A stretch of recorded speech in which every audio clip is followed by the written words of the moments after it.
Hello everyone. So previously we had discussed on the topic Liskov substitution principle, right? L in solid principles. Next, let's discuss the I in solid principles. Nothing but I stands for interface segregation principle, right? So let's get into the definition. So what does the definition part say here?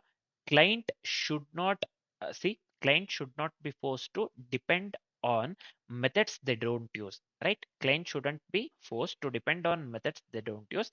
So we should use small specific interfaces instead of one large interface. Again, we should use small specific interfaces instead of one large interface, right?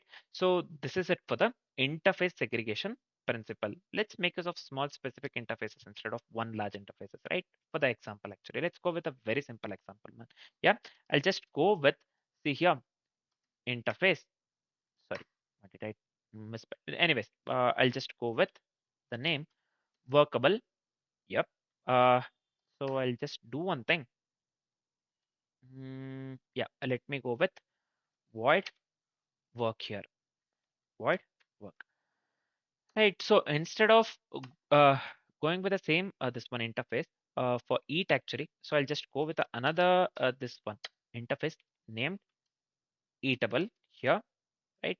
So eatable, I'll just go with void. Let me go with eat actually. Yep. So this is fine, I believe. Yeah. So let me come out of this one entirely. Now, let's go with class human. So implements implements workable actually. Yeah. I'll just go with eatable as well. Yep. So let me do one thing. I'll just go with public void. So let me go with the work. So this is fine. And let me go with here system out println. So let me go with human working. So this is fine. Let me so I have just given something just for the interactive purpose actually. Yep. So I'll just go. Let me copy the same thing for the eat as well, right? So here I'll just go with eat here. So instead of human working, I'll just give here human eating actually. Yep. So the definition says that a client should not be forced to depend on the methods that they don't use, right? So instead of using the large interface, one large interface, we'll be making use of small specific interfaces, right? So that's what we have done here. Interface workable. We are going with a different interface for the workable as well as the eatable here, right? So this is fine, I think. Yep. So workable, eatable. Yeah, this one implements workable and eatable. So this is fine. Next, what we will be doing. So let's go with a this one example usage, right? So I'll just paste this one. Usually I don't type the example. I'll just uh, take this one from the Google, right? So let me paste it over here. Yeah. So let me run the code now.